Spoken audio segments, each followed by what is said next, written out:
We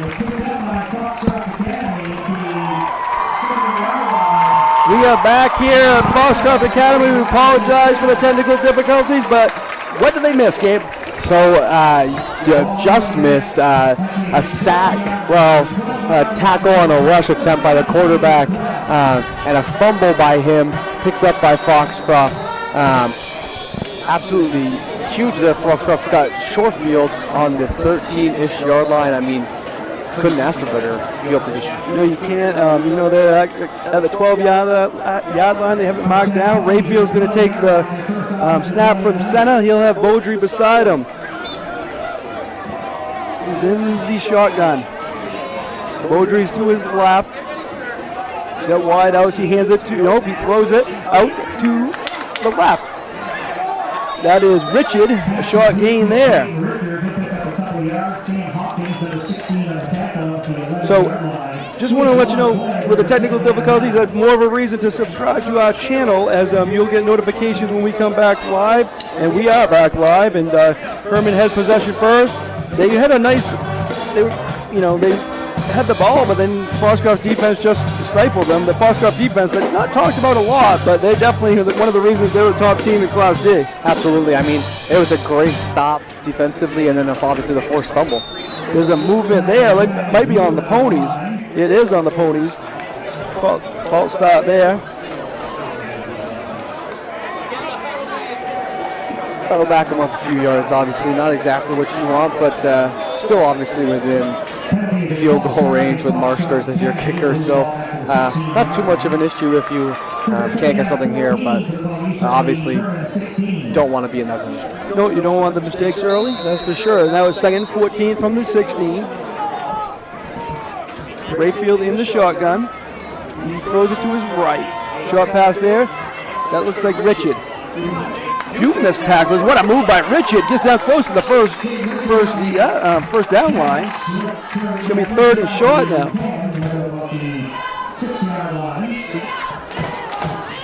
It's going to be 3rd down now for the Ponies. Coming up on 9 minutes left, first quarter. Seeing something different from them to start this game too, right? We usually see them rush the ball heavy early, throw the ball early, which is it's nice to see. I think they knew that Hermon would expect it, and they're giving them something different. As you have all the guys coming in for a screen pass, not many people on the outside, and you saw that they're Jane Richards took advantage of it. Yeah, definitely. So he's down 3rd and 3 now at the 6. Probably 4th down territory. Runs it up the middle. It's going to be close to the first down line. I think he's short. Beaudry with the short gain there. It's going to be 4th down now. I believe they might go for this game. I would have to think so. They've been so good this year on 4th, too. I mean, might as well, right? Yeah.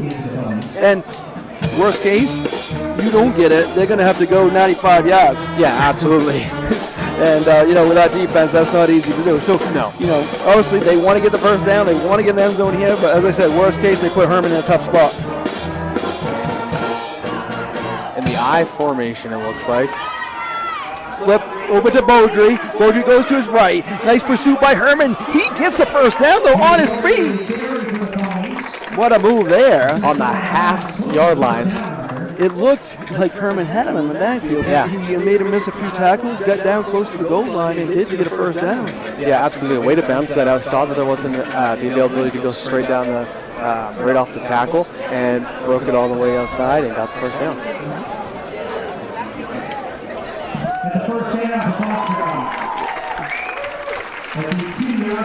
So they're at the 2-yard line first and go to the goal.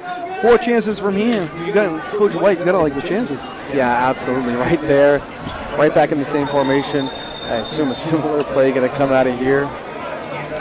The middle is in the end zone. Beaudry with a touchdown. 6-0 Ponies. Another good start for them as Beaudry gets his 6th rushing touchdown of the year, 7th touchdown overall. We're only in game 3, Gabe. Yeah, absolutely. And in case you're wondering, that's a perfect drive. 2 for 2 through the air. Positive rushing yards. We had 7 rushing yards for Beaudry right there. And so perfect drive by Foxcroft there after forcing the fumble. couldn't ask for anything better on a homecoming day and your first drive. No doubt about it. Masters 13 for 13. Hope I didn't jinx him there, but 13 for 13 on extra points this year. He's going to try to kick this one. Try to give him a 7-point lead. Kick is up, and it is good. 7-0 Ponies. Couldn't ask for a better way to start for the Foxcroft Ponies. Going to read down some of the sponsors for you right now. Again, we had some technical difficulties early. I think we're all set now, but I'm going to just read down some of these. I'm going to tell you about Kimball Insurance, Maine Highland Federal Credit Union, Rowell's Garage, Herron Brothers, Sluggers. Those are some of the great sponsors we have. And I want to thank you to them. And again, if you want to be a sponsor, contact me at eastmainsports@gmail.com. Just talk about that. Our audience missed Hermon, the turnover. So can you kind of go over what happened there again? Yeah, absolutely. I mean, Hermon's first play was pretty solid. I mean, they got 5 yards on the first run. Looked like they were going to be in pretty good shape. Next rush, Foxcroft on the backfield, -3 yards. So they were right back where they started essentially. And then they tried to run the ball with the quarterback on third down. He fumbled it. They ended up on the 12-yard line, and then the rest was history. So we're just over 4 minutes into this contest, and Ponies up 7-0. Masters will kick off, and he does it deep. Down to turn inside the 5. Kimball gets it up past the 25, it looks, up to the 26-yard line. Good return there by Kimball. Again, that's something where Foxcroft has an advantage over us. We talked about it if you missed a pregame show with Masters kicking off. You know, he can get his team in tough position, but Kimball did a good job there, kind of getting him out of a worse position. So you got him up to the 26. Yeah, absolutely. I mean, great return, puts him in solid position. Obviously, still got to go the majority of the length of the field. Yeah, it'll be interesting. This is what Foxcroft does to every team, right? They pin them deep, make it hard to go the length of the field. Not many teams have been able to do it. Actually, only one, right? Because John Bass first night.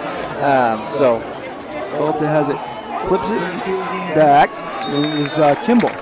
Kimball with a short gain there. I think he might have got a couple game. Yeah, it seemed that he got a couple there.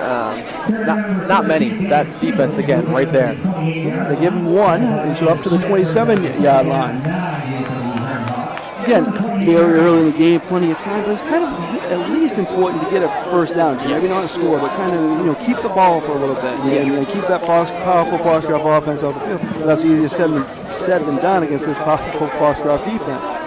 Yeah. Absolutely, and the special teams for Foxcroft also, like we said, but on the defensive side as well. Run up the middle, but all over them are a bunch of Ponies swarming everywhere, Gabe. Yeah, I mean, defensively, we've said it again a million times, but truthfully, the way they swarm, they gang tackles, so there's multiple guys there, not just one-on-one. It makes it really hard to get through 3 guys if you're one. I mean, that's just math for you. That was Alex Smith on that last carry. Short gain. He got back to I think he might have got one there. They're up to the 30 now. Maybe 38, 37, but definitely a tough spot here for a team that does not throw a lot and trying to get 7 yards against this defense. Yeah, absolutely. In a very similar position as they were last drive, and almost, further up on the field, but a very similar position on the field as well in their own territory. Coulter is in the shotgun. He does throw it over the head of his receiver. Now it's going to be 4th down and 9. They have it listed for us. So this is a tough spot. They're going to punt away, and Foxcroft's good in the return game also. Yeah, and like I was saying, special teams. I mean, they blocked a kick against John Bass in the first week. So you also have to watch out for special teams because you never know. They could turn that corner, and you end up still pinned in your own territory on defense. Yeah. So that Masters and Beaudry back to return this kick. Get back at the 40. They're going to look to get good field position yet again. Kicked away. This one will go. Beaudry gets it. Gets to the 42. He's still on his feet. He is still on his feet. He might go all the way. He's not going to be touched. He is in the end zone. Another touchdown for Beaudry. Oh boy, this Ponies train does not stop, Gabe. Absolutely. I mean, what a return. I do believe that was Kensley Marsters actually on that return. It looked like it was 5 running down the sideline there.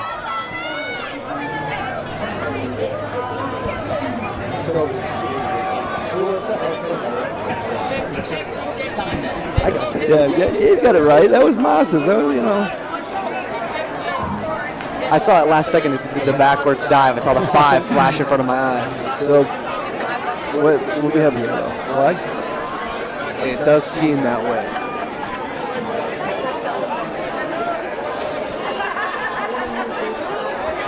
So, take it. Not only did I have the wrong person, didn't even have a touchdown. So, back they go. See what the call was. So maybe. Ball back at the 50-yard line. Ponies had it first down. Well, got the ball at midfield. Maybe he stepped out of bounds. I didn't see anybody signal for any penalty. Holding, as I'm just told, it was holding on the return. So that great return by Masters gets taken away, but it was a good one though. But it was just one little hold that will take everything away. Absolutely. But Ponies offense back on the field. Rolling is Rayfield. Rayfield looking deep. He throws it deep. That's Masters. He does not get it. He actually prevented an interception, I think. He did a good job knocking that away from the defender. Yeah, he was playing defense more than offense there, just trying not to allow the defender to get an interception there.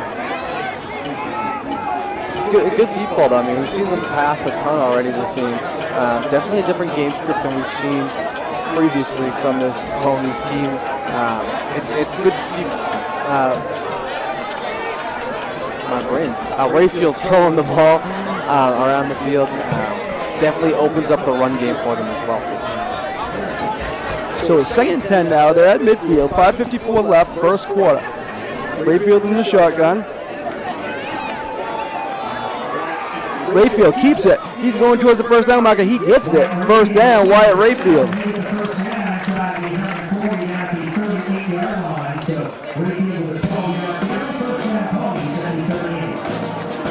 And what a game already from Rayfield.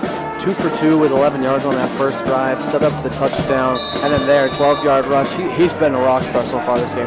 That was an 18-yard gain there for Rayfield on that run. This is more like a 11-yard gain.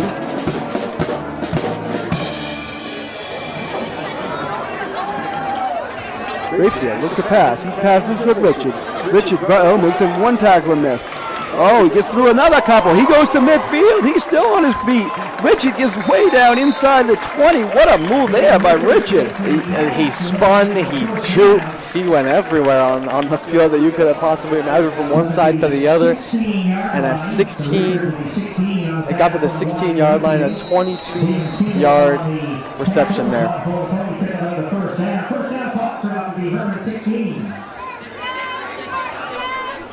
So first down and 10 at the 16 as the Ponies offense keeps rolling here.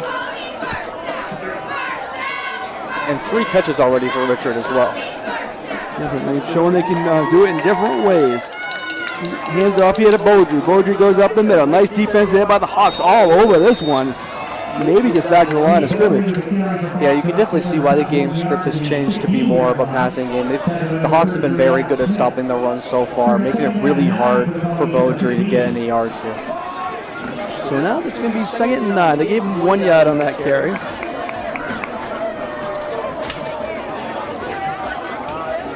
I'll be interested to see what they go with here. You got 2nd and 9. Do you try and run and get a little bit more yards here, or do you try for another pass to Richard on a screen? I'm interested to see what they try to do there. Yeah, the screen pass to Richard, it does seem to be working here. You got you got Beaudry and Masters beside him. Going to be a flag there. Going to be offsides on Hermon, I think. It did look that way. And it is. So that's a penalty there. Definitely not something Coach Glenn kind of talked to us about in the pregame show. He made a few mistakes last week. He knew against this squad he can't make those mistakes. Yeah, and especially on 2nd and 9. Now they got 2nd and manageable. It makes a big difference here. That's Finn Holmes. Goes up the middle in a short gain, but close to the first down.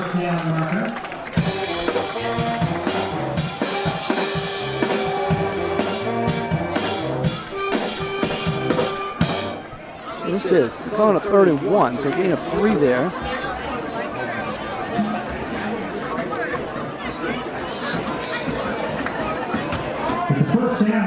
Oh, he did give him a first down.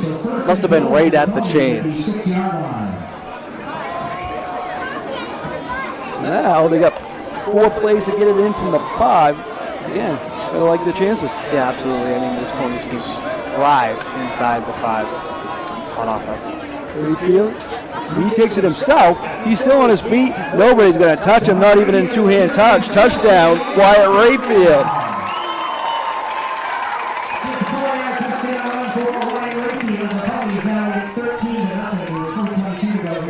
So 3:22 left in the first. Another touchdown for the Ponies. So now Masters will try to make another extra point here and give them a 14-0 lead. But that was a great play. I mean, that was a great setup there. Nobody touched him. Ran right in from 5 yards out. Yeah, absolutely. Run the misdirection as they commit to the running back. They assume it's going to be a handoff. Misdirects, goes the opposite way, QB run. What's new? Masters makes an extra point. 15 for 15 this year. He doesn't miss many of those. We're going to keep it right here as it's 14-0 Ponies. Gabe, why don't you read down some of our sponsors? Yeah, Black Bear Crane is a family-owned and operated crane and rigging service provider located in Hermon, covering the state of Maine with cranes from 27 to 240 tons. From roof trusses, HVAC units, steel and precast directions to modular home and communications equipment, call 977-BEAR today. Looking to host your next special event? Well, look no further than Ballroom Catering. For locations in Parsonsfield and Porter, Maine, Ballroom Catering has everything you need to make your next event special. From weddings to birthday parties, Ballroom Catering has you covered. Call today at 207-256-0012 to make your next event your best event. That's 207-256-0012. Ideal Energy Solutions Indoor Baseball Softball League is coming to the Jim Robinson Fieldhouse this fall. The goal is to offer a free fall winter league for the kids of Dover, Foxcroft, Dexter, Guilford, Milo, Corinth, and Greenville School District. And I'll tell you the rest after the kickoff. Yeah, we'll get to those later, but Masters is going to kick it off here, and he does deep again. Turn it at the 4. On his feet, he gets up. Good return there. Gets up close to the 30. Good job there by the Hawks. Yeah, stayed on his feet for much longer than expected there. Looked like they had him wrapped up. He got out of it, and then almost looked like he was wrapped up again and got out of that one as well. Yeah, that was Coulter that had that return. So, again, trying to get something going. We talked about it last time. Keeping the ball flowing. Keeping your defense off the field, keeping the Foxcroft offense off the field. But it's another strong part of the Ponies team here, and they haven't been able to. Their strong points the running game, and they're not able to get anything going against the Ponies. Yeah, absolutely. It feels like we can say it a million times too. Coulter keeps it himself. Goes there.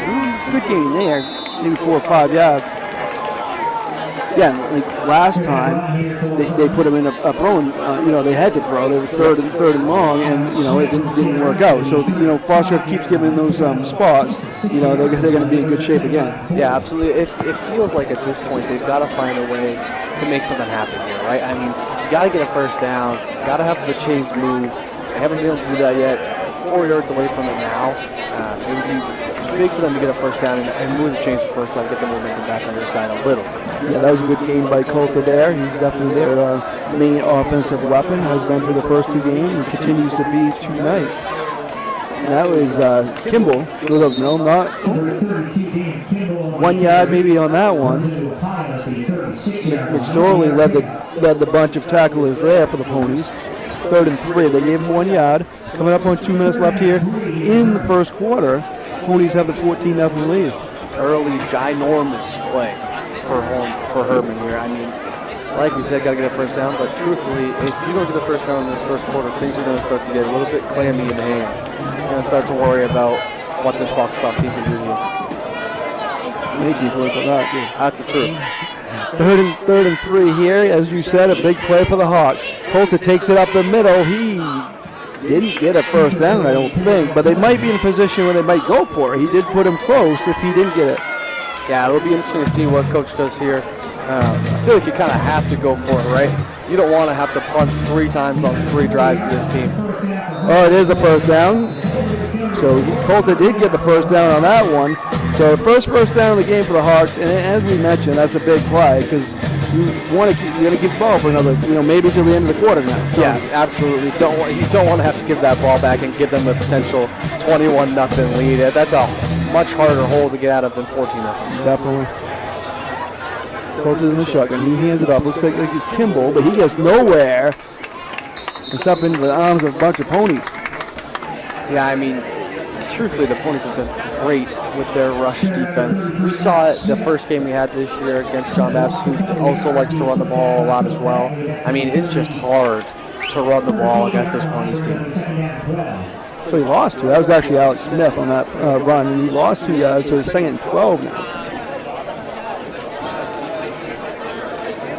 Seems like, Smith and Kimball have done fine, but it seems like when they've got the yards, it's been when Colton's been keeping the ball. Yeah, absolutely.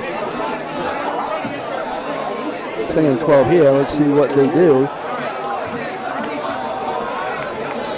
Coming up with under 30 seconds left now, first quarter. Colton kept that one, but he did not go anywhere. Ponies were ready for that call.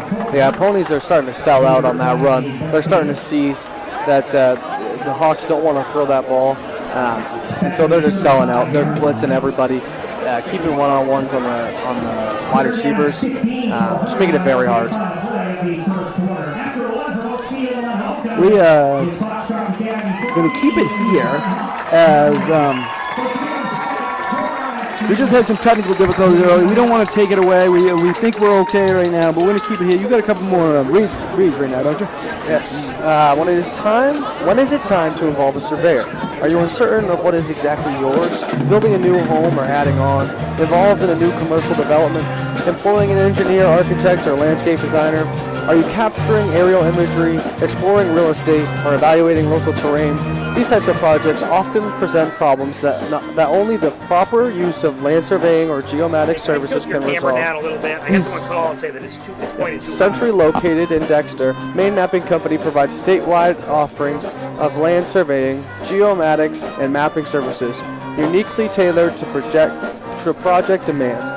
From conventional surveying to high-end remote 3D mapping, reach out to Maine Mapping today to discuss your project needs at 207-800-5807 or connect with us on the web at www.mainemappingco.com today.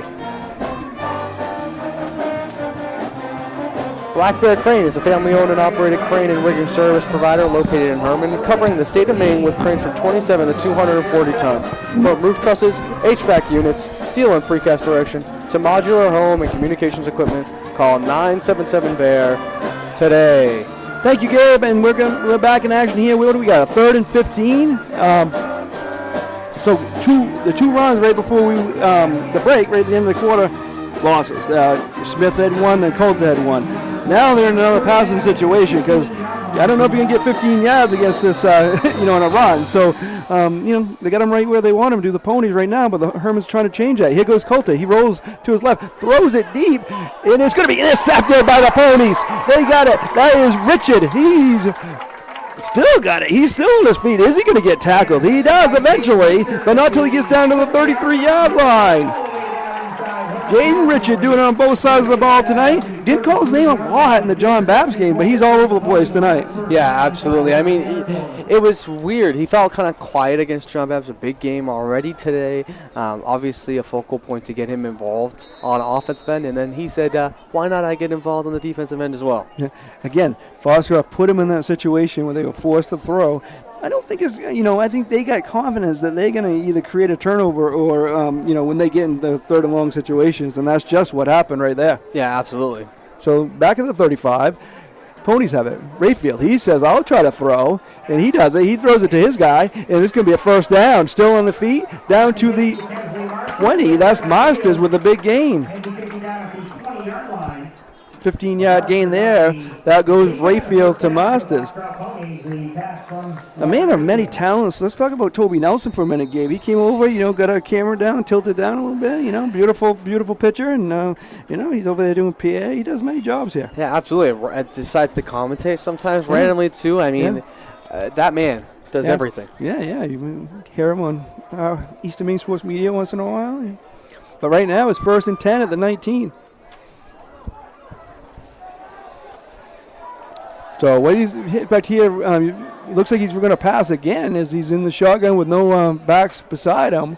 Could also be a designed quarterback run as well, but it is going to be a pass. Rayfield, he rolls to his right. He's still on his feet. He's looking for a receiver. Throws it down towards the end zone, out of bounds.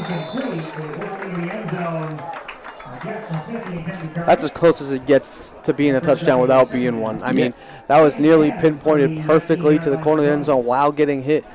Great throw by Rayfield. Obviously didn't connect, but great idea. That was Jackson Smith was the attendant receiver on that one. So 2nd and 10 here at the 19. They're at the Hawks 19-yard line.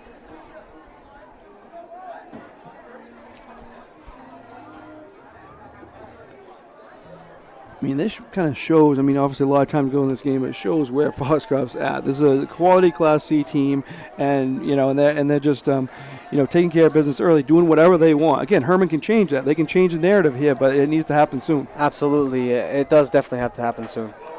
Beaudry up the middle, short gain there. Going to be 3rd down now, 3rd and long.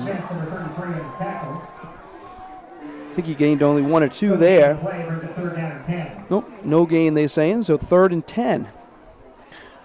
Another big play for Hermon early here.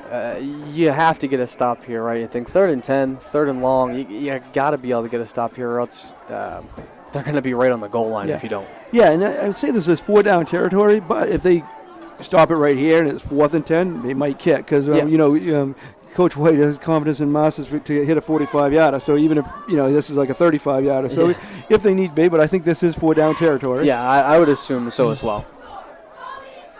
Coming up on 10 minutes left, first half. Stay with us at halftime. We're going to have the Foxcroft Hall of Fame inductions. Rayfield throws it down the middle. Oh, what a connection there inside the 10.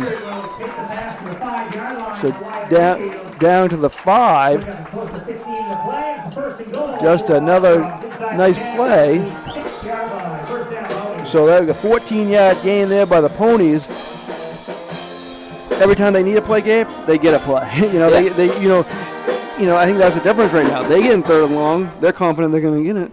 On the other end, they're confident they're going to stop Hermon if they get into 3rd and long. Yeah, absolutely. And it just seems like Foxcroft knows what Hermon's going to do and has the exact play to counter it every single time so far. Rayfield's got 2 backs beside him. He up the Beaudry up the middle. That's a touchdown. 6 more points. Foxcroft Ponies. His 2nd touchdown on the game, rushing on the ground. Just up the middle, and they're not just doing it one way today. They're doing it, many different ways. Always doing it on special teams, always doing it on defense. You always doing running, throwing in some passing here tonight too. So and Mouse is going to try to kick another extra point, and what's new? He gets it again. It's 21-0 now. The Foxcroft Ponies have the lead. I want to tell you about Ames Chiropractic. They're moving. Soon. They're moving the Dexter location up on Abbott Hill Road right past the high school up there. So be looking for them. We'll have an ad out for them soon, but a commercial out for them soon. But look for them. They're moving. Great sponsor of ours, and thank you to them. I'm going to tell you about Maine McSorley Plumbing. McSorley Plumbing, owned and operated in Milo, Maine. McSorley Plumbing offers a variety of services to residential and commercial customers. New construction and remodels, open and closing of seasonal camps and cottages, pump services and water treatments. McSorley Plumbing has always been a proud supporter of youth and high school sports. Eli's Market, located at 54 Water Street in Guilford, offers a full-service meat, produce, and deli departments. Eli's also offers additional services such as propane, rug doctor rentals, ice, and more. More information available at their website at elismarket.com.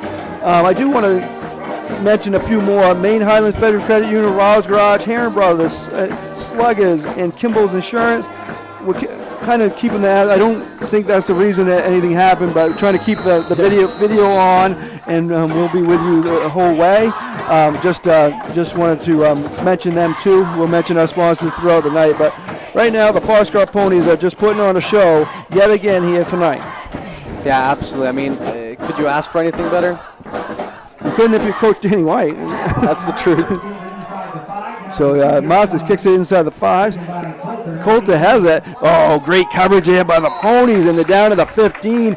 This is what we talked about in the pregame show. You have to go 80 yards every time. They're going to make them go 85 this time. Yeah. Try that out. I mean, truthfully, this team makes it as hard as possible in every way possible for every team they play, which is a nightmare for any team. Yeah. Like you can't throw against them. You can't run against them. It's hard to stop their run. It's hard to stop their pass. I mean, so what do you do? Yeah, exactly. What they need to do is get some, good yards on first early downs here, so they get in third and manageable. Because then maybe they can do some business. But last couple possessions they had third and long, and then Foxcroft was all over that. Absolutely. Colta in the shotgun. He's going to keep it himself. He runs it up the middle. That's a nice gain. Up 5-6 yards there, probably 7. That's a good gain there. That's what they needed. That's what we just talked about. They need a good gain on first down. Yeah, absolutely what the doctor ordered for them. I mean, it's so necessary to get a short yardage second down here. Yeah, and then it's 2nd and 2 because they gave him 8 on that. So nice rain there by Colta. So 2nd and 2 here at the 23.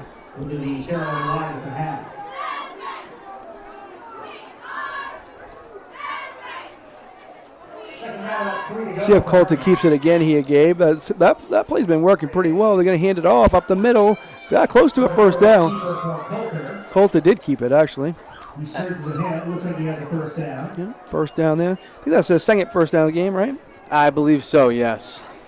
So 2nd down. Good job by Colta. And again, we talked about this last possession. When he keeps it, good things seem to be happening for them. But, it's when they, hand it off is kind of when the Foxcroft is expecting that, and they're all over it. Yeah, absolutely. I mean, he has been great for them, outside of the one interception, obviously. You would think they'd start feeding him more as this game goes on with how well he's played. Just feeding himself. Just keep it, right? He's the quarterback. That's true. But he tossed it back. That is Kimball. They're all over that again. Short game, maybe 1 or 2 there. I mean, that looked like that was going to bounce out for a big gain, and all of a sudden, you saw 4 Foxcroft players tackling him to the ground like nothing happened. They were definitely swarming that.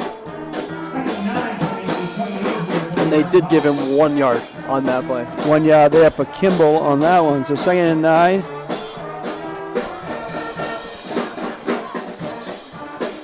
So 21-0 here. We're getting up to almost 5 minutes into the second quarter. Again, it seems like they have the ball a while, but because they started the 15, they're only at the 28-yard line. Yeah, exactly. So run up the middle, short gain there, couple. So Masters got the tackle there. So 3rd down here, kind of right in the middle, because you could run it here, but that's that's Smith with a run there. Gain of 3 there. McSorley and Masters was in on the tackle on that one. Yeah, and I mean, is it 4-down territory at this point in the game? I mean, you don't want to have to, but down 21-0, I feel like you kind of have to at this point. That or throw it here. I mean, you only got 2 options, right? Yeah. Run or throw. And yes, that's true. I mean, that's what they have is 2 options: run and throw. And do you really want to punt anyway? Because they got good returners. Yes, exactly. And Colter rolls to his left, throws it. Nice play there. Connection. First down. Hawks. Beautiful play. Looks like Owen Lang on the reception there, the freshman. Yeah, beautiful. That's good design there. Good play by Colta.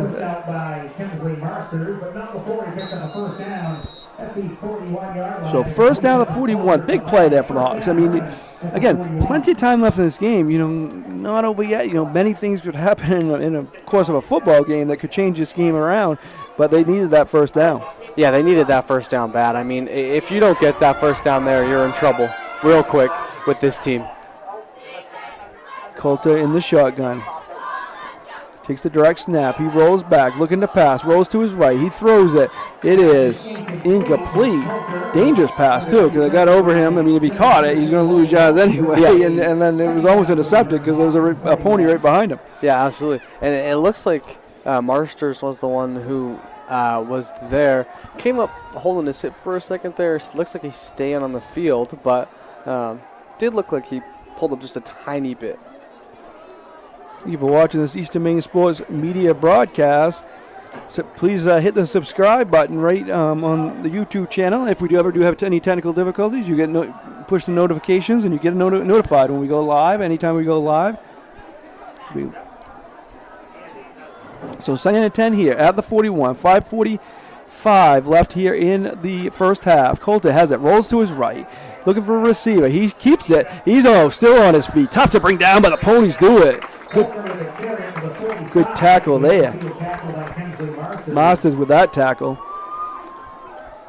Call his name on special teams, offense, defense, huh? Yeah, I mean, truthfully, Swiss Army knife of that team. He does everything for them.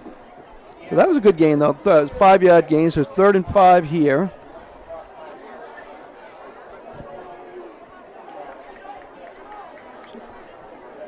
So this is probably the best drive of the game. I mean, you've got a couple first downs, and maybe they'll try that play they tried last time, where Coulter rolled to the left and hit Lang.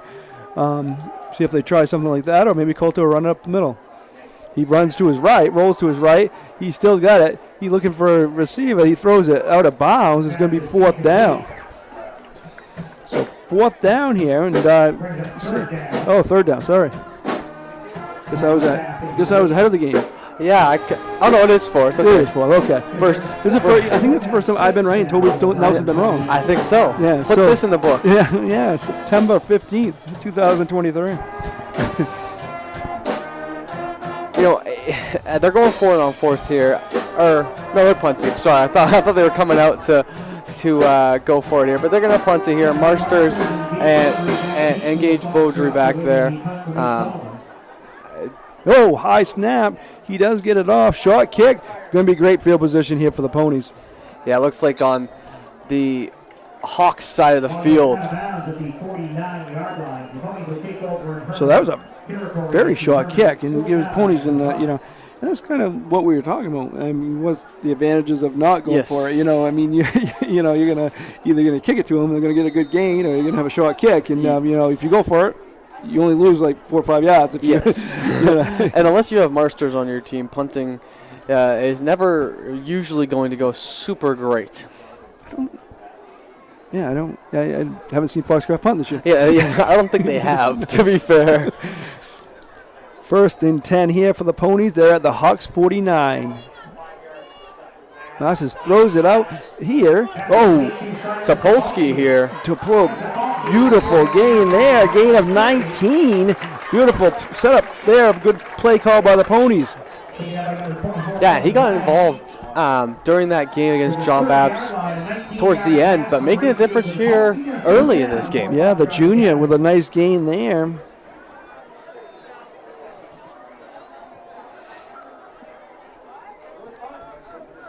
So 1st and 10 at the Hawks 30. Coming up on 4:20 left here in the first half. Oaks Field, Foxcroft Academy. Throws it down to Topolsky. What a catch inside the 10.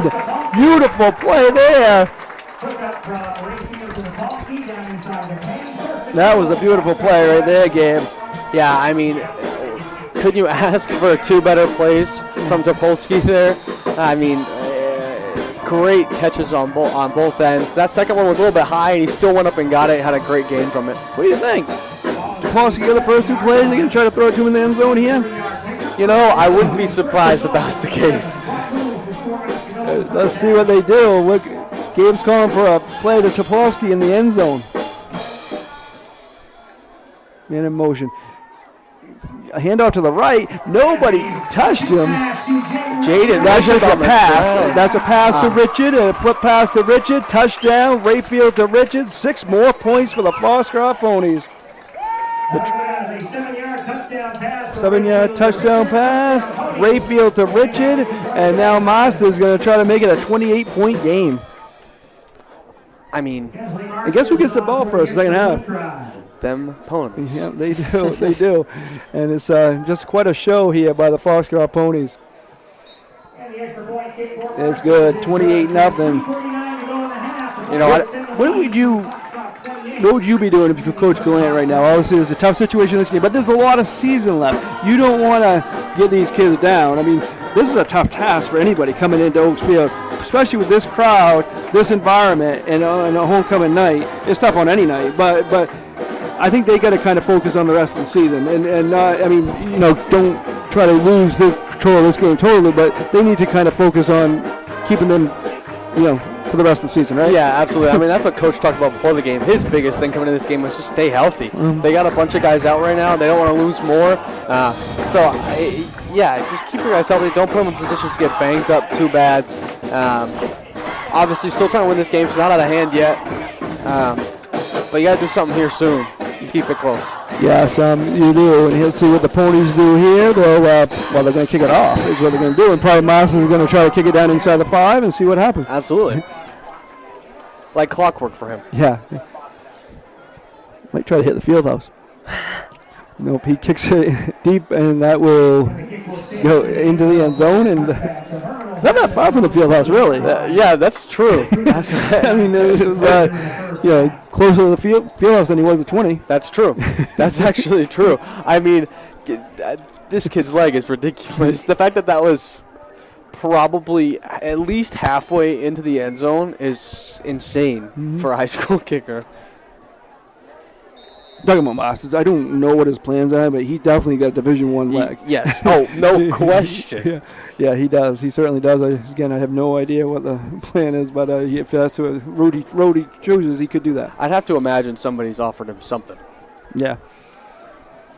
But anyway, the Hawks are going to try to, keep this manageable. Again, get a couple first downs, get a score before halftime. Roll it right up the middle. Short gain there, 3-yard gain.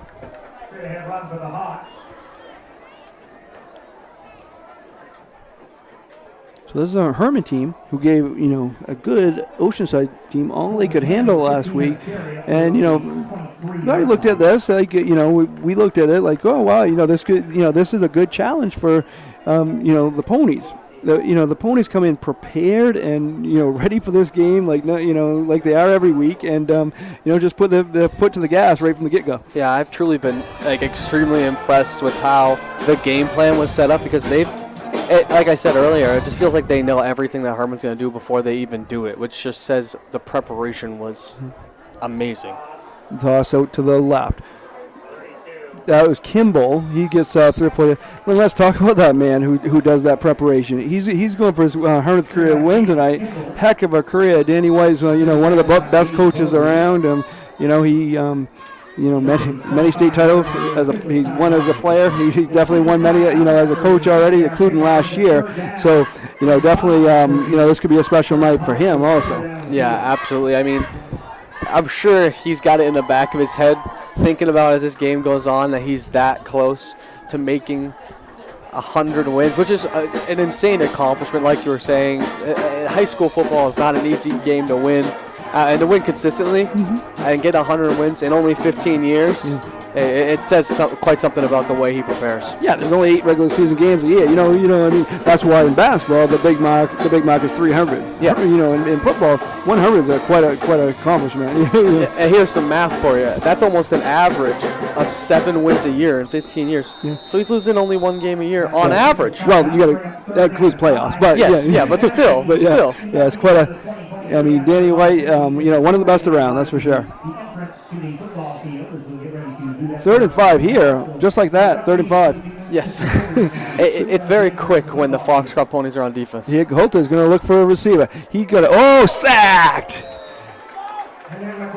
And guess who? Nick Sorley.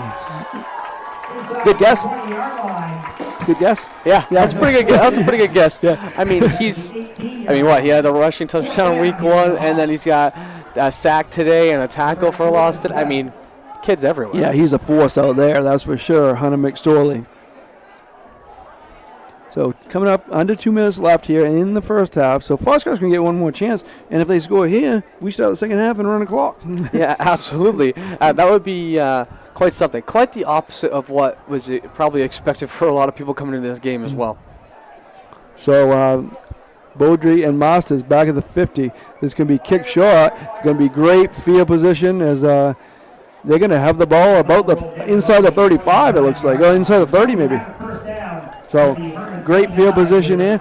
At halftime, we're going to present you the Hall of Fame inductions as the Foxcroft Ponies Hall of Fame inductions. We'll read those off but when we get to halftime. The Hall of Famers, we have that list here. And we will do that when we start halftime, and then we'll show the inductions and all that, and special night here at Foxcroft Academy. And I don't think the distractions affected the football team game. No, we thought maybe coming in that it could be a distraction. It has not been even close to that. No, they came in ready and prepared, and that's partly, credit goes to them and also their coach, Danny White. Absolutely. Rayfield throws it down wide open. Jackson Smith, he gets it, touchdown! Beautiful pass by Rayfield. Smith finishes it off. Another touchdown. Foxcroft Ponies. They have not taken their foot off the gas. They go up 34-0, and Masters is going to try to make it 35. Yeah, I mean, what a play. The fake there got the entire Hermon team to pull in, had Smith over the top. Easy touchdown. And just like you were saying, we're 1 point away from it being running clock. Yeah. It's funny. You just, brought that into existence. What's that? I said you brought that one right into existence. First play, right? But the coaches, I think, have to agree on the first half, so that might not start until the second. Gotcha. So they pushed them back, so there's going to be a longer extra point, which, geez. This will be interesting. Now you get that's 15, yeah. So this is like a 35. Yeah, I mean, he can make that, but it's a long extra point. Yeah, this will be a fun one to see. We'll really see how good his leg is right here. What is it, like a 40-yarder? Something like that. Yeah, I think 43, right? Let's say he kicks that. No problem, and he nailed it. I mean, 43-yarder. Are we kidding? Yeah, that's I don't know. I think Foxcroft got a unsportsmanlike conduct is what they got, and they got pushed back. I think so. Yeah. I don't know, but they need to get another one to put him out of range. That is the truth. I mean, that should not have been that easy. That would have been good from another 10, 15 yards. Yeah, no question. Because he nailed that easy. So yeah. So, what a show here by the Foxcroft Ponies. 35 first half points. First half's not over yet. They might get the ball back. I mean, because they're getting the ball back here in 30, 40 seconds each time. Yeah, with how great this team has been tonight, I mean, I wouldn't put it past them. Again, and when I do a game, I don't think I've, other than doing Foxcroft games, talk so much about the kicker. But it's worth talking about. And that's the first thing I mentioned to Coach Danny White when we talked to him before the game. So it's definitely notable when this team. And once again. And he kicks it in the end zone again. So it goes to the 20. So I think college and pros, they go to the 25 now, right? Yes. Yep, so in high school, they go to the 20. Yes. Yep. Well, I mean, I don't think they probably have ever talked about that rule because most kids don't kick it in the end zone anyway. Yeah, I don't think so. I don't think typically that's something you worry about, but maybe make that rule just in case. In case you got kids like Marsters out there. So let's see what Hermon does here with 1:27 left in the first half. And again, I think the point for Coach Gallant right now is, don't let this get them down. They got a long season left. You know, there's plenty of important games left. They got Madomic Valley next week. That's going to be a huge game. So there's a penalty there. I think it's on Hermon. Yep, I did see the close judge to us give the false start signal. So that's going to put them back. But as I was saying, Gabe, you know, again, this could be demoralizing to a team. You know, coming in here and this happening. You know, especially you've had first 2 weeks great. You know, I mean, they lost last week, but they played well. They played, stayed with a good team. You know, they just want to keep the focus and and really play the rest of this game like a 0-0 because you kind of want to work on things and. Yeah, absolutely. Now's the time to get to work on some things that you wouldn't usually work on in game. Yep. Oh, bad snap! Ball's on the ground, and Coulter is going to get taken down near the goal line. And now, they're in trouble because Foxcroft's in a great position again. I think they can run the clock down pretty much, though, here. Yeah. And Foxcroft's not going to use a timeout, being up 35. Yeah, barring something crazy happening, which, I mean, something crazy did just happen, but barring something crazy happening, I wouldn't expect. I guess there could be a safety here. It could be, or an interception, or Hermon could take it 97 yards. Yeah, absolutely. I mean, if they take it 97 yards, let me tell you, I think Coach Glant will be jumping. Well, he might not be jumping on the sidelines, but he'll think about it. See what they try to do here. Again, they probably want to try to take this clock down because they're a tough spot. Coulter takes it up the middle. Third down. So under 30 seconds left now. Could pretty much end it, couldn't it? End the half? I believe so, yes, and I think that's what they're going to do. Just let the clock run. So we're going to take a short break where we're going to turn down the, going to turn off the sound for a minute, and then when we come back, we'll tell you who the Hall of Fame inductees are. We'll read them down. We won't read the bios because I believe Toby Nelson will do that when they introduce them. But we'll run them down, and when we come back, we will get you ready for the second half by showing you the Hall of Fame inductions, and we'll be back in a few minutes.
Back here at Oaks Field as the Hall of Fame inductions are going to be started. We're going to actually take it over to PA announcer Toby Nelson. He's going to take you through this show, and congratulations to all these Hall of Fame inductees for the Foxcroft Academy Ponies. Inductees will be Mr. Story out at midfield for pictures. We'll get a group picture at the end of this as well. So if you give us our picture, we would really appreciate it right now. 2023 Athletic Hall of Fame will start with, from the class of 1969, Dick Annis. Dick was a standout athlete during his 4 years at Foxcroft Academy. He started with gridiron playing for the Ponies, helping them for 1966 and the 1966 Campus League Championship and 1967 LTCA Class C State Championships. He was a co-MVP of the 67 squad, and he won the team sportsmanship award in 1967 and 1968, and was the team MVP during the 1968-69 season. He was an all-LTC selection during his last 3 years of high school. He also transitioned to the hardwood playing for the Foxcroft boys basketball team. He was the MVP of the 69 squad and started a resurgence in FA basketball from the mid to late 60s and carried through the mid-1970s. In addition to that, he wrestled and played baseball. Following his days at Foxcroft, Dick studied at Maine Maritime Academy in Cassine and continued his football career as an all-conference defensive back and an all-New England defensive back. He also played 1 year of college basketball for the Mariners. Following his playing career, he finished as an assistant coach with Bucksport, helping them for the 1983 Class C State Championship. Our first Athletic Hall of Fame inductee from the class of 1969, Dick Annis. Our next Athletic Hall of Fame inductee is a current coach here at Foxcroft Academy, assistant football coach, Mr. Gary Worthing. Gary graduated from Edwardsville High School in Auburn and went on to play college football at the University of Maine, earning his degree in education and minoring in biology. Played for the Black Bears, he earned varsity letters in 1971 and 1972 and was named a Herald Western Award winner, the team MVP in 1972. He spent a few years teaching biology and math at Oxford Hills High School in South Paris, also coached football, skiing, and track, and then he decided to move north. In 1977, Gary took a position here at Foxcroft Academy as a science teacher and head varsity football coach, and he never left, retiring in 2017. He's been a trusted defensive mind to help lead the Ponies to back-to-back state championships in Class D, 4 total as an assistant, and he won a state championship as the head coach of the 1983 Pony team. He was part of the coaching staff that has led FA outdoor and indoor track and field to multiple team and individual, regional, and state championships. Gary was named the lead coach of the year in 1982. He was also the assistant coach of the year in 2016 and 2021. 9 years as a head coach, 19 years and counting as an assistant coach. Coach Worthing has done a lot for Foxcroft Academy over his 45-plus year career wearing maroon and white, but the good news is he's got a lot more to give. Second member of our Athletic Hall of Fame for 2023 is Coach Gary Worthing.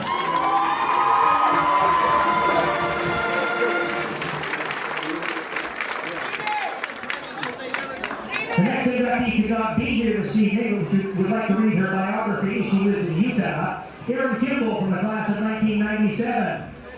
Erin had a stellar athletic career at Foxcroft Academy, especially on the courses and tracks around the state. She played basketball for the FA Ponies and was on the team that made it to the Bangor Auditorium during her junior year in 1996. But where Erin really excelled was in the fall and spring seasons. Erin was a member of the FA Girls Cross Country team that won state championships in 1993 and 1994, and also won a regional championship in 1995. While the team failed to qualify during her senior season due to some lack of numbers and injuries, Erin competed as an individual and she dominated. She finished 10th overall in the 93 meet, 6th overall in 95, and was a Class C state runner-up in the 1996 Cross Country Championship, wrapping up a tremendous senior season. She was an All-Panquist League All-Star cross-country team member all 4 years. She was just as good on the track, and she won the state championship in the 3,200-meter run during her senior year, and she was also the regional runner-up in the 1,600. Going back to her freshman year of 1994, Erin set freshman records in the 1,600 and the 3,200, and they have yet to be broken. The next member of our Athletic Hall of Fame from the class of 1997, Erin Kimball. Our next member of the Athletic Hall of Fame is from the class of 1998, Ben Preston. Ben joined the athletic field for track and ice for Foxcroft Academy teams. In the fall, Ben was a member of the Pony football team and was a major factor in the Ponies winning the 1996 Class C state championship with a 15-14 win over Old Orchard Beach in a game played in Bangor. The Ponies came oh so close to making it back-to-back gold balls as they dropped a heartbreaker to Lisbon the following year on a snow-covered Kai's field at Lawrence High School, 19-14, but that didn't diminish what Ben did during his senior year. He led the Ponies in touchdowns, rushing yards, and was a significant factor on the defensive side of the football for the Ponies as well. He was named the 1997 LTC Player of the Year and played in the 1998 Main Shrine Lobster Bowl. Ben was a mainstay on the ice as he was a leading goal scorer and captain for the Ponies while playing in a very competitive Class B conference. In the spring, Ben set records on the track for Coach George Ralston and the FA track team. Needless to say, he was a student athlete who left his mark on Foxcroft Academy. Our next athletic Hall of Famer from the class of 1998, Ben Preston.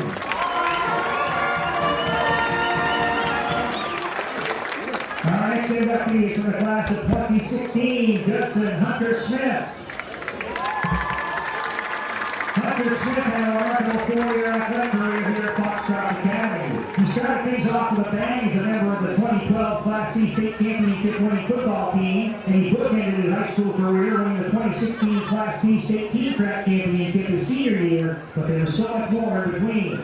In football, Hunter was a 1,000-yard rusher, a 2-time LTC All-Conference selection, a member of the 2016 Main Shrine Lobster Bowl team, and he played in the very prestigious Blue-Gray All-American game in Tampa, Florida.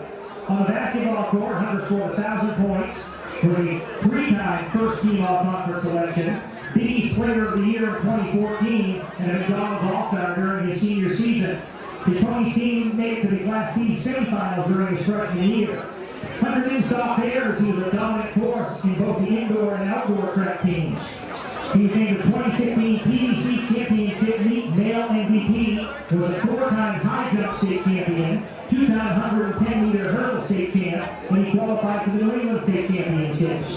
Following high school, Hunter attended the University of Maine and played football for the Black Bears, and was part of the 2018 Maine team that made the NCAA Final Four, and to this date, it's the winningest team in Black Bear history. Hunter fondly remembers the 2013 Foxcroft Academy semifinal of the Bangor Auditorium, the 2012 state championship win, and his track and field seasons here at Foxcroft Academy. Our next athletic Hall of Famer is from the class of 2016, Hunter Smith.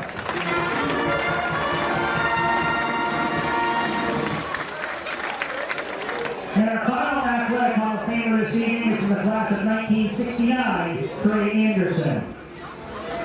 Much like his running mate and best friend Dick Hannis, Trey was a spark plug for every team he played for at Foxcroft Academy. On the gridiron, Trey dominated between the white lines. He was an all-Big Ten Conference running back his freshman, sophomore, and junior year, and was also an all-state selection during his last two. He helped the Ponies in 1967 Class C State Championship, defeating Orono 14-0 at Cameron Stadium in Bangor. And as probably should have been, he and Dick Hannis scored the only game's touchdowns. Trey had 142 yards rushing in that game, Dick had 121. It's a game that locals still talk about to this day. Trey was a spark plug on the basketball court as well, helping the Ponies get back to postseason competition during the 67-68 season. FA would play their rival PCHS at the Bangor Auditorium in the quarterfinals. Trey helped the Ponies lead them to a dominating 93-59 win, sending them on to the Class B semifinals. Trey finished with 15, and his brother Dave, who is here today, scored 22. Trey was also a pitcher for 3 seasons for the baseball team and transitioned to one of the top pitchers for the Ponies. He hit 2 home runs in a game at the old fairground during the 1968 season, but that wasn't it. Trey also wrestled during his freshman year. He did attack Bush from Dexter, who happened to be undefeated in the defending state champion in the 137-pound weight class. Whatever Trey did, he excelled at. The words that best described him were tough, intense, fierce, and loyal. He loved wearing the maroon and white. Trey passed away in a tragic accident during the summer of 1968. His loss was felt all over the community for years to come. However, the memory of Trey Anderson weighing up the Foxcroft Academy community, especially during the uncertain times of the mid to late 1960s, will never be forgotten, and his memory sure shines brightly here this evening. The final member of the 2023 Athletic Hall of Fame is from the class of 1969, Trey Anderson.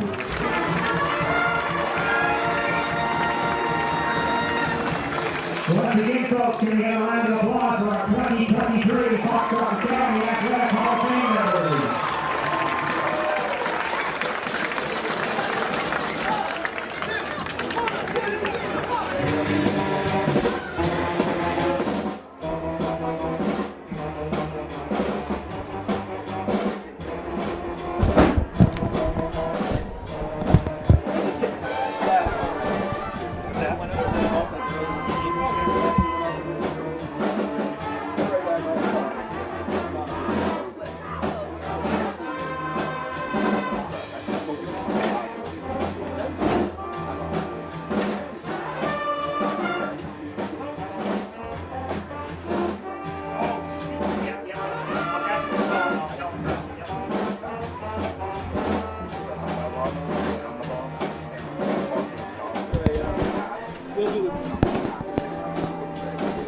We are back here at Oaks Field at Foxcroft Academy where the Ponies have put on a show for their fans. A lot of fans are here, the band's here, you can hear them in the background.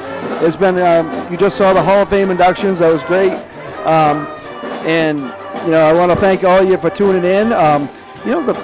See what happens second half. Hermon's going to try to, kind of score quick, get this off running clock, but Foxcroft does have the ball first, so we'll see what happens. But I want to thank all of our sponsors for helping us out. I want to mention Ames Chiropractor.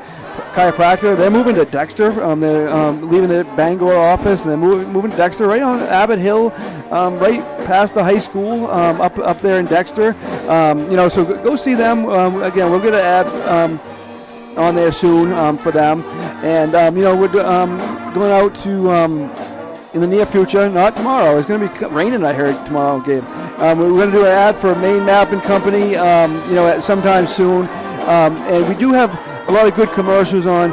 We had some technical difficulties early, and we don't know if that caused it or not. But we do want to thank, these are the sponsors that have ads that you won't see the second half because we're going to just keep it on air.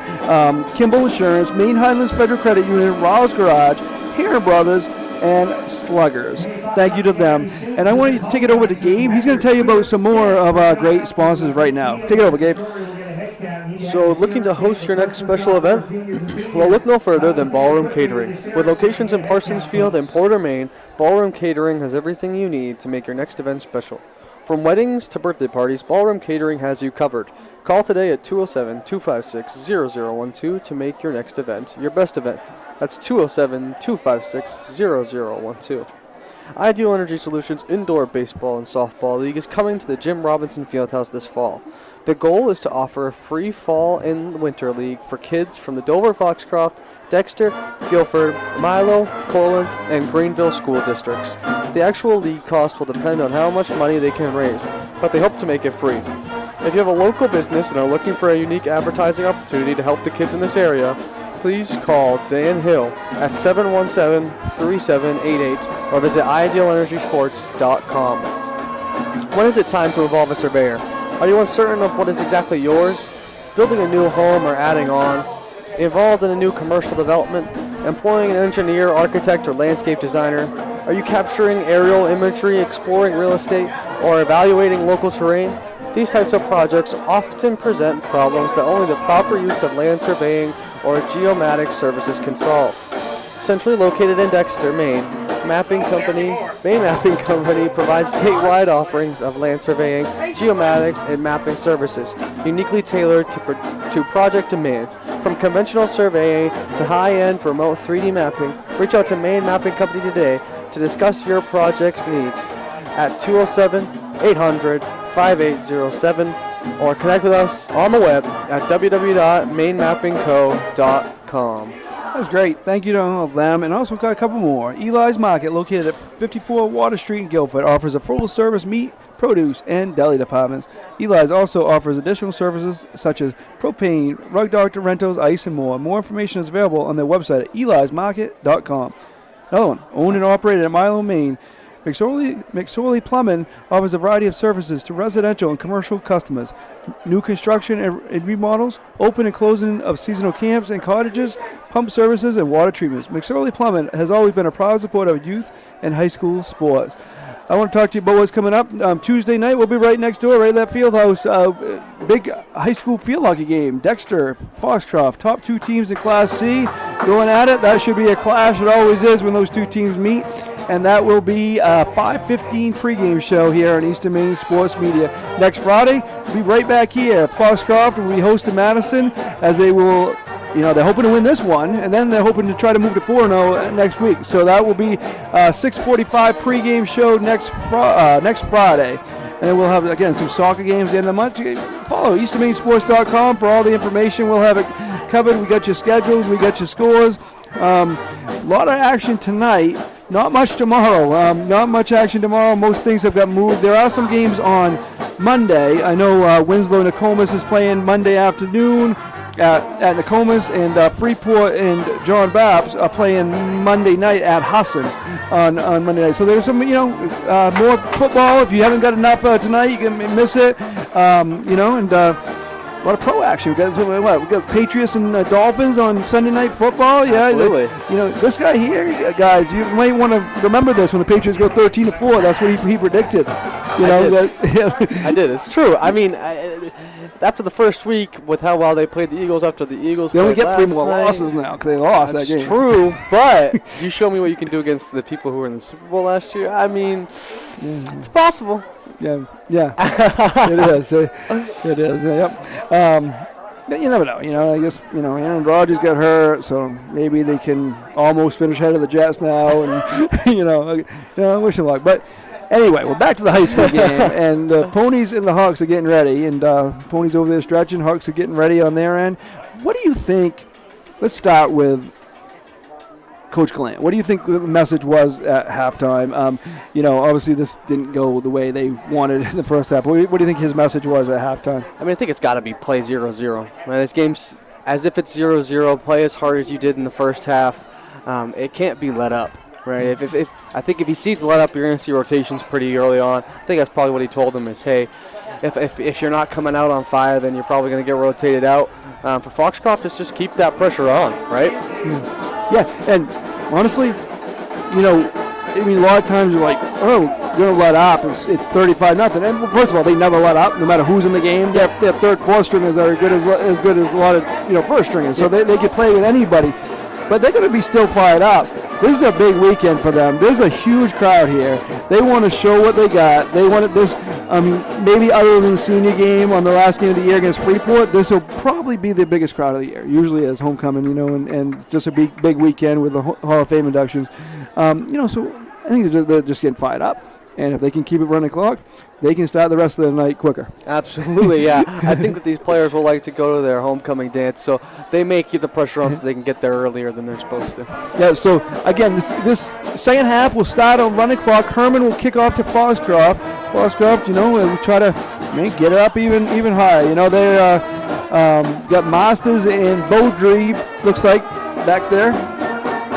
Yeah, it looks like maybe Aiden Harvey and Landon Smith. That was way off. I guess maybe I was just assuming. Fair enough. But yeah, they're in the second half now, so they got some backups in there and see what they can do. And we saw what they could do in the first game against John Babs. They can do a lot too. And I like getting the rotations here, getting the kids in front of the big crowd. Might as well, right? Yeah. Nice return here, right up the middle. Gets it. Fumble. Might go back to Hermon here. Let's see.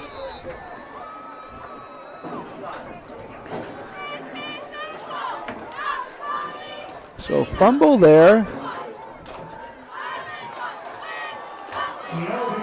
So Hermon does get the ball on the turnover. So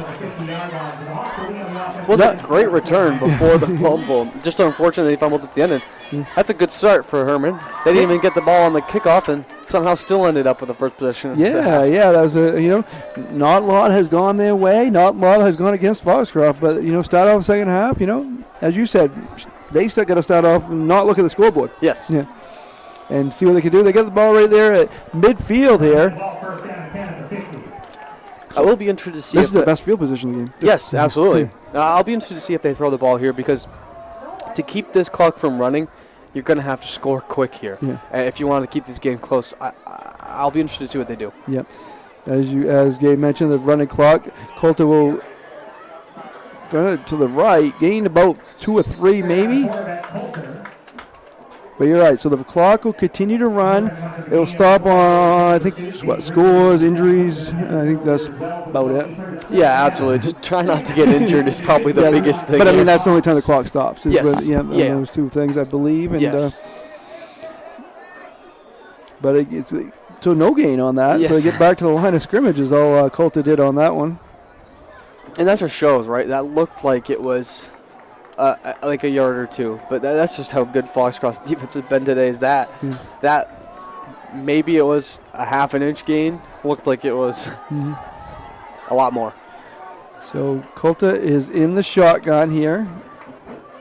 And in motion. Low snap. Coulter rolls to his right. He's looking deep. He throws it, and it's going to be out of bounds. So it's going to be now 3rd and 10.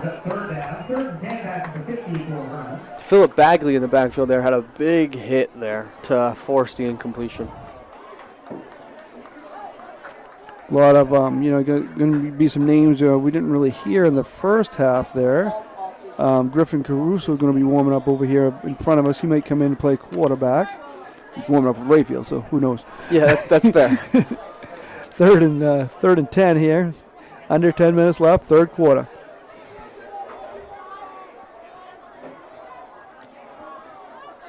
So 2 plays here, 1 run, 1 pass here. And now he's going to flip it back. Oh, loss of yards there. Foxcroft bench loved that play. That was Logan Walton on that tackle. We have a flag on the play as the runner tried to get up for Hermon, and looked like he may have been tripped potentially by a Foxcroft player. I don't know if it was on purpose though, but there is a flag. So a penalty here. It is. You saw that well, Gabe, as a personal foul there on the Ponies, and that probably give him first down. And yes, it will. Yep, it does. So first down, Hawks. So they've got a couple breaks here with the fumble and the kickoff and the penalty here on the Foxcroft, because that would have been put at fourth down, and they would have to make another decision. So this changes that a little bit, and let's see if other Hawks can take advantage. Coming up on 9 minutes left in the third quarter. Ponies trying to move to 3-0 here on the season. Defending state Class D champions, but right now the Hawks are driving. Handoff here. That looks like it's Smith. Nope. Yes, it is. It is Smith. Bagley, I'm getting his name mentioned here. I'm doing a good job here in the second half. Yeah, absolutely. Calling his name twice now. I mean, that's the best part of getting these kids in, right? You get to hear names that you didn't usually get to hear, and obviously don't ever want blowouts most of the time, but it is still nice to hear some of those kids' names who don't get to play usually. It sure is, and now it's 2nd and 10. And, Hermon got that first down, but they really haven't got anything moving yet. This defense has continued to play well in the second half. Coulter is in the shotgun. Man to his right. And in motion. Direct snap to Coulter. He rolls to his right. He's looking for a receiver, throws it downfield. It's complete, and it's short of the first down, I think, but a nice gain there by the Hawks. Yeah, what a catch there. He got hit hard. It looks like a freshman Sam Hopkins on the catch. So 3rd and 2. So that's a gain about 8. Again, one way they could stop the clock, get a score here. That's that's how they could get that done. But now it's 3rd and 2.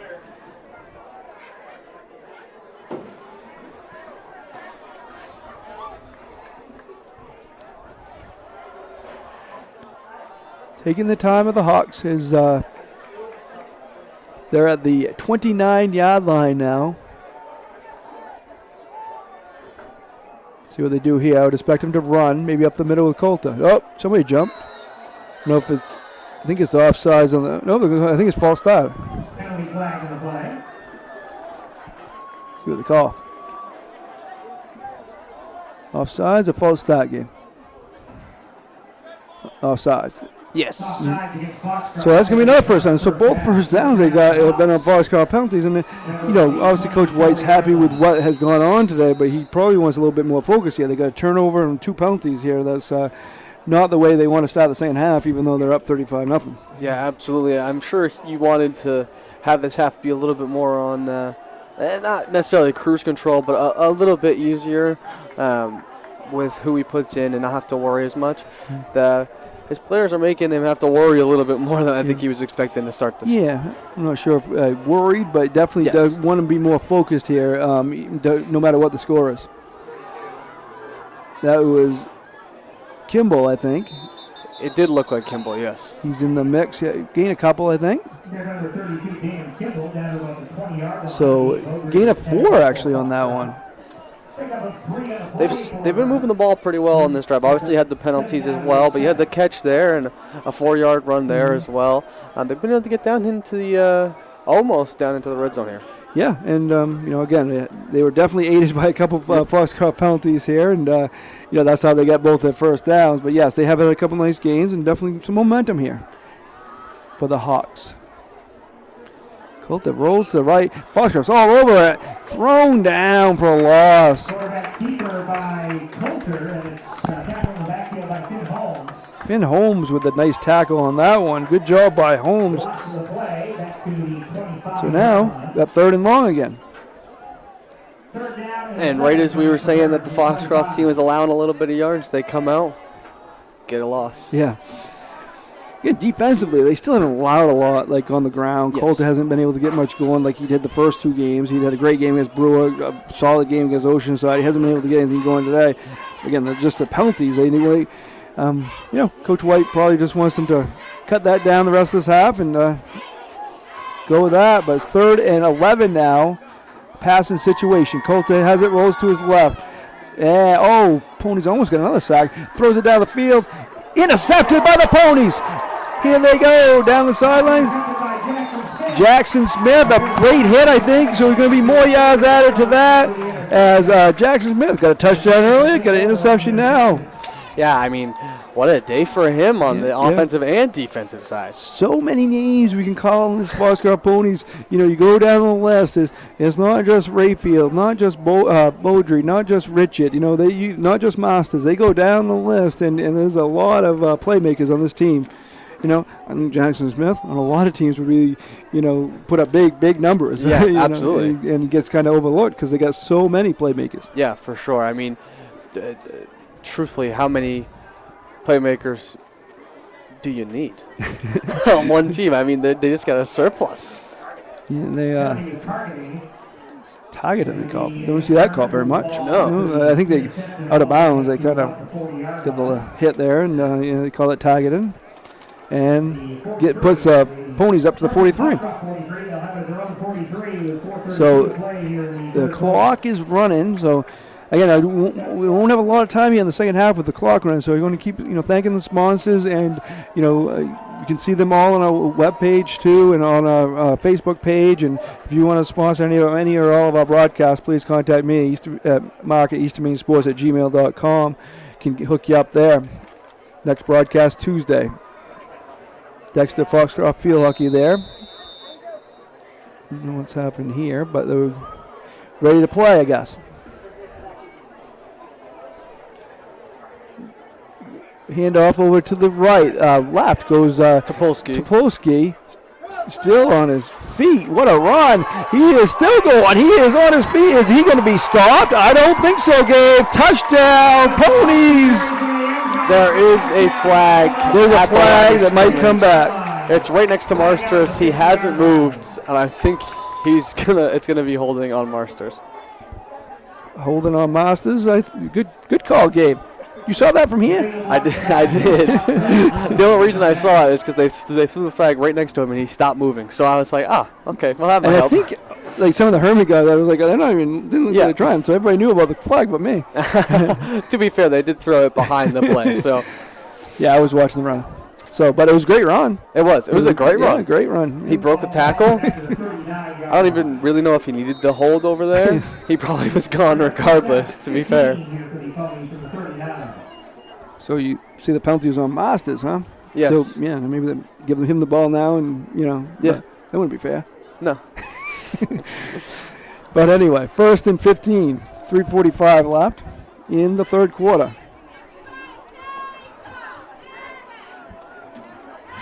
So, shotgun here. Looks like Lucas Sands out wide there. Run up the middle. That's going to be close to the first down. Holmes gets it. I think he did get the first down there. Back into Hermon territory. He's got about the 40, close to the 47. Very close to the first down. It is a first down. First down, Finn Holmes gets that. A gain of 15.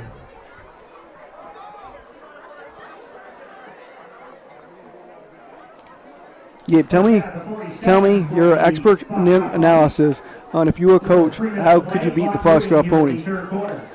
Oh, man, I have to try and figure out how to beat this team. prevent, just to hope for the best. I mean, I truly don't know with this team. They do everything so well as Run up the middle there. First down. Beaudry. yes, but I truly don't know what you do to stop this team. They run the ball very well. They throw the ball very well. They play great on defense against the run and against the pass. I mean, They're okay on special teams. yeah, they're pretty okay on special teams. So I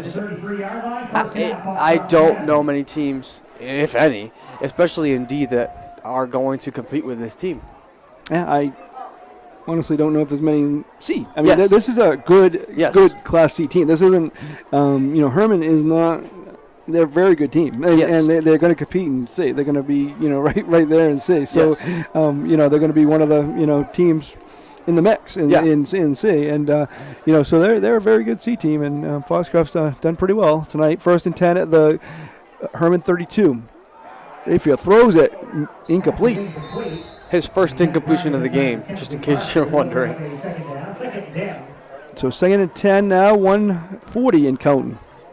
As the clock is running with a 35-point lead. Yeah, to go back to that point, Foxcroft is. I mean, they're showing it tonight. I mean, I guess the only way you'd be able to beat a team like this is you'd have to have the athletes to match, because they have athletes everywhere. And I don't think many teams have the amount of athletes that they do on a team. Yep. Again, they'll have their challenges, and I'm sure they down the road, and there's some good teams out there, but they are right there with any of them. Flag down, so that's going to come back. Probably that's Richard. Richard's had a good game. I mean, that one's going to come back, I think, but he's had a solid game, huh? Yeah, absolutely. I mean, looking at 55 yards through the air on 4 catches and an interception, that's pretty okay, I'd say. Definitely. So hold on for. So one thing they struggle with this half is again they had the turnover. This is 4 penalties, I think, already. Yeah. I don't think they've had probably 4 in the first 2 games combined. No, yeah. And again, maybe it's homecoming weekend. They're up 35-0. We got things to do after this game. Yep. They're focused. Because that's not what coach would want to hear, but that might be reality. It may be. I mean, we talked about it, right? They got the dance right after this, so they could be starting to think, oh, let's just get out of here, and you start thinking about it, and oh, whoops, penalty. Yeah, and they're definitely not something they want here, but handoff there. Oh, nice run. That's Beaudry. He gets first down, close to first down. Coulter with a tackle on that one. Brings up a 3rd down. No, it's a 1st down, for Foxcroft. 1st down, Ponies. First down there.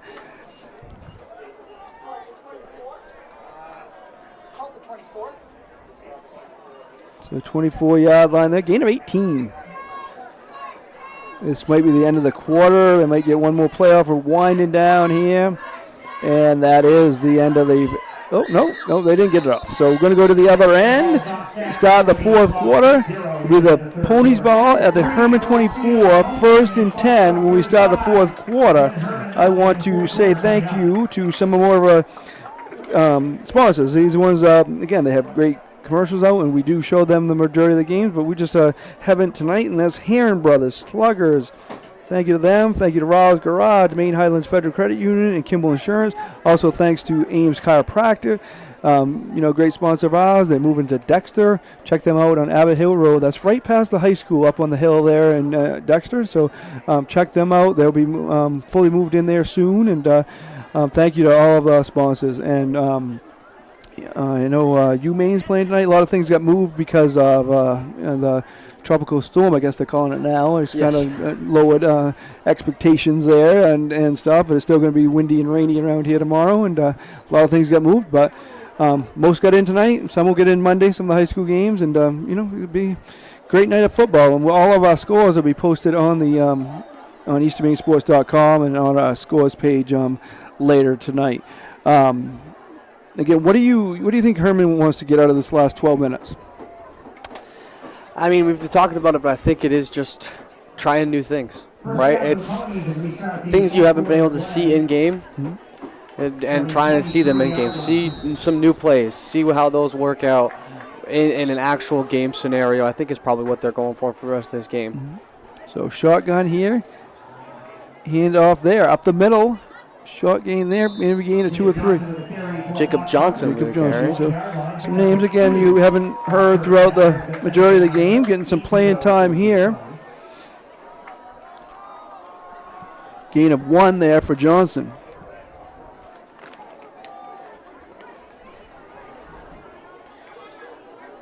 I was saying, you see Foxcroft just trying to take time off the clock, have this game go by, not hurrying in any aspect of the word.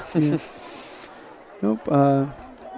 So they've 54-6. They won the first game against John Babs. 49-0. They beat Oak Hill, and right now they're up 35-0. So just an all-around solid team. Running over there to the left. Nice gain there. That's Topolsky. Down to the 17-yard line. Pick up a 4 on the play. 3rd down and 4 here to go for Foxcroft on the 17-yard line. Doing spelling class down in front of us, Gabe. I see that. The cheerleaders, it has been a great atmosphere tonight. The cheerleaders have been great. The fans have been great. The band's been great. Everybody's been great. It's been a great night here. It's a packed house here on this side. Foxcroft fans. Some of, I think the band might have left, but, I think still a huge crowd over here. Pass, a loss of yards there. Good job there. That was Javi. He's a sophomore for the Ponies. We'll probably hear his name a lot in the next couple of years. Yes. 4th down. At this point, I think you might just go for it. I mean, they could kick it, but I don't know if you want to do that right now. Yeah, might as well, right?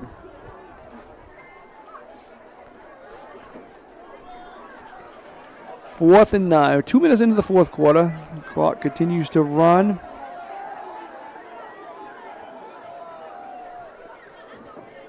The 22-yard line.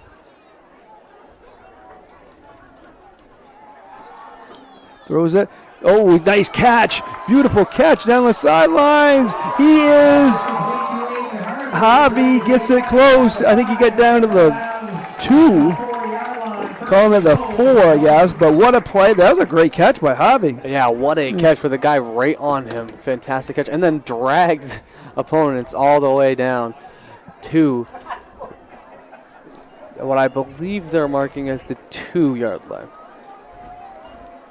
Reward him here. Give him the ball again. Give him the ball again. Throw it to Javi. Have to, right? Have to. That was a wonderful catch. Rayfield has it. No, we're going to hand it off. Up the middle, not a problem there. Johnson with a touchdown. Gets in from 2. 6 more for the Ponies. 8:58 to go. It's 41-0. They'll try to add another here. Everybody getting involved tonight. Yes. Masters going to come out and try to kick it another extra point. A little shorter this time. Yeah, hopefully this one will be easier for him. I don't think the other one was too tough, but for him. I mean, it would have been for us, Gabe. But I would have had nowhere near. I played soccer, but I cannot kick the ball up. Yeah, no, that's, he got that one. What a surprise there. 42-0. He still hasn't missed one in the first 3 games of the season. Whoops, it's 42-0. So we're coming up for these 2 teams next week. So Foxcroft will host Madison right here. We'll have that for you, Eastern Maine Sports Media, next week. Meanwhile, the Hawks will host Madomic Valley. That will be a tough one. Madomic Valley's at Brewer tonight, so that'll be a tough game next week. A good Class C battle there at Hermon. And again, here Foxcroft will be right here with you. Next Friday night, 6:45 pre-game, the Madison Bulldogs come in to take on the Ponies team, who looks like they're going to be looking to go to 4-0. Yeah, absolutely. I mean, again, like we said, can anybody beat them? That is the question. We will see next week when Madison comes to town what they can do against these Ponies. But yeah, like we said, a very good Hermon team that is just seems to be not being able to be hanging with the Ponies. Yeah. Yeah, I do want to emphasize that too. Whoa, that was a nice kick, huh? Yeah, for real. But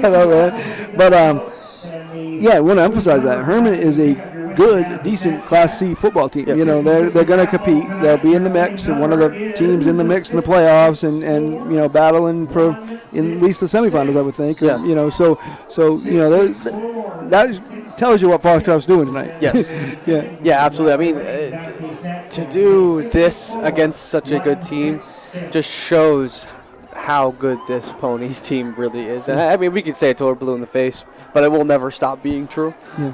They're just that good. Yeah. Let me do some quick math for you. Sure. Foxcroft has outscored their opponents 145-6 so far. Dang, that was good math. Yeah, 145-6. They've outscored their opponents, and That is insane. I mean, that doesn't even seem like it's possible. yeah, that's a domination. Yeah, definitely. So Got a tackle for loss, it looks like here. that looks like it was Dylan Kimball. Maybe. No, wrong. Jake Sear. Jake Sear. Okay. 13-yard line. 13-yard line, excuse me. That was a 13, brings up second down. Now 17 to go. 8 minutes left, coming up in 8 minutes. And Chris is at UMaine tonight. You can be looking for that recap and everything later on. They're playing Rhode Island. We got our high school football predictions up there. We'll have the scoreboard up there by the end of the night. And the schedule coming up. Running it up the middle looks like Fair. Sophomore for the Hawks. 3rd and long here. Thomas Day, number 56 in the tackle at the 17-yard line. 4-yard pickup, 3rd down, and 13 to go here for Hermon. Third and long here, Gabe. Yes, and Hermon also seems, like we said, they got their backups in. They're just going to slowly do what they need to do, see what they can do with some of the backups in the game, to give some people some time and get this game over with. Yeah, that's move on to the next. Move on to the next. They can start preparing for Madomic Valley. Throw it down the sidelines over the head of the receiver. 4th down here. So Foxcroft's going to get another chance for a punt return. They get some of the other guys in probably. It probably won't be Masters and Beaudry. I'll be interested to see if they do punt it, because it looks like they kept some of the offensive players on the field. Yeah, they're going to go for it. The punt return team's back. No, they're going to punt. Are they? Okay. At first, it looked like they were going for it.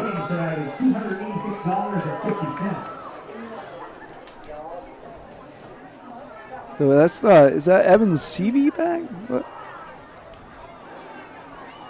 One of them is definitely Landon Smith. The other one is A short kick there. Is Aiden Harvey. The other one Aiden back is Harvey. Aiden Harvey. You hear them yell fire on the sidelines. They want them to just get away from the ball, so no accidental turnover happens. Yeah, you don't want to accidentally kick the ball randomly as you walk by. So again, we were talking earlier off. They have Foxcroft.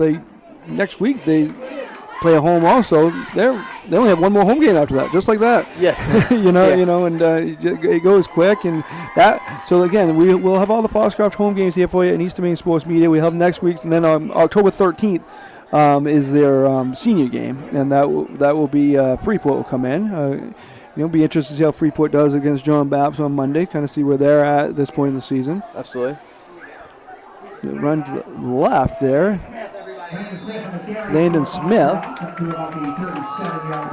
Jackson's younger brother.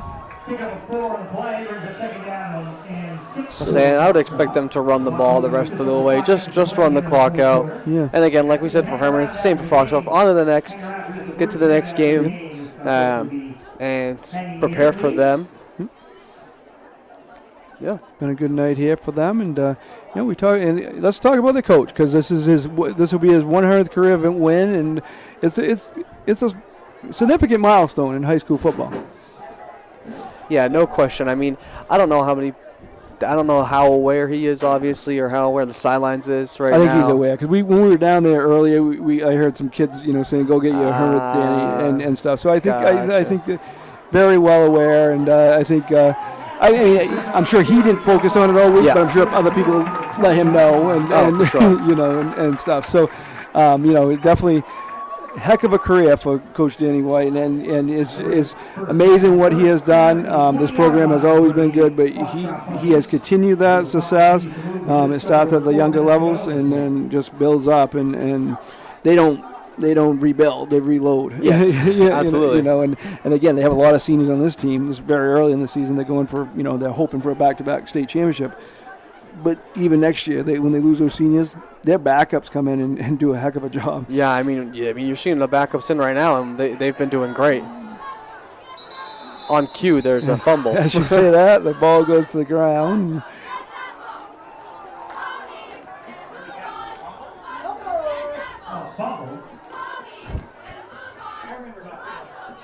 Actually, it's incomplete pass because it was a forward pass that was dropped. Okay. Thank you, Gabe.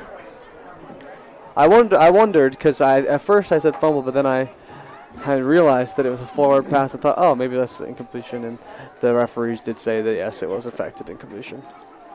So a lot of big wins in that career of Danny White. State championship wins, and just a great career. And he was a heck of a player here for Foxcroft Academy. Yeah, absolutely, no question. And then right now you've got. Is he in? Landon Smith. Hey, did give him a touchdown. And the Ponies now lead 48-0 as they just keep rolling. Again, good for Landon Smith. Gets in there, gets a touchdown and stuff. Right off, doesn't get a lot of playing time, but one of the backups, and he comes in and does the job. Absolutely, just doing his job and doing it well tonight. So, and I believe they're gonna have somebody else kick. Oh, wait a minute, they're gonna go for two. So going for two, not kicking the automatic point. Ponies will go for the 2-point conversion. And the quarterback, Caruso, short on that one. So, just going over, so obviously they won the state championship the last 2 years, 2021, 2022. They also won, Coach Danny White won a state championship in 2012, and they were runners-up in 17 and 18. So definitely just a great run here, and it's won his career win, many big wins throughout his career, as I said, 3-time state champion. Again, and he won as a player. Also, I believe the 2003 state championship was him when he was a player. So it's just brings a lot to this program, and a milestone tonight for Coach Danny White. 2:53 remaining, and he'll get that 100th win. Yeah, absolutely. What a great accomplishment for him. I mean, we've talked about it a million times tonight, but truthfully, what an amazing accomplishment. 100 wins is no easy feat in football, main high school football, I should say.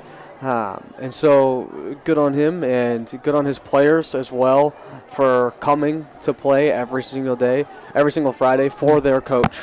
Yeah, they're one of the most prepared teams you'll see. No matter who they're playing, what the situation, they're prepared today like they would in the regional final or state championship if they got there. So, and right now in the last 3 years, because the runs in the state championship, they after this game they'll be 24-1. So they did lose the one game. We had that game last year, but this goes back to the inside the 5, and still on his feet. At least good run there. Whoa, quite a block there too. Yeah, that was quite something. And that wasn't Marsters who kicked that ball that deep into the field. So it looks like they're going to be okay next year too with whoever their kicker is. Yeah, Didn't know you could learn a leg like that, but maybe you learned it from Matt Last. Maybe. But he was actually kicking out there too before the game. Remember, he was kicking it over our head too. That's true. That is true. I mean, if the fact that he didn't hit us means he must be at least somewhat okay, right? Yeah, we trusted him. We did. So coming up on 2 minutes left is again approaching the final buzzer. As soon as that hits, Danny White will have his 100th career win.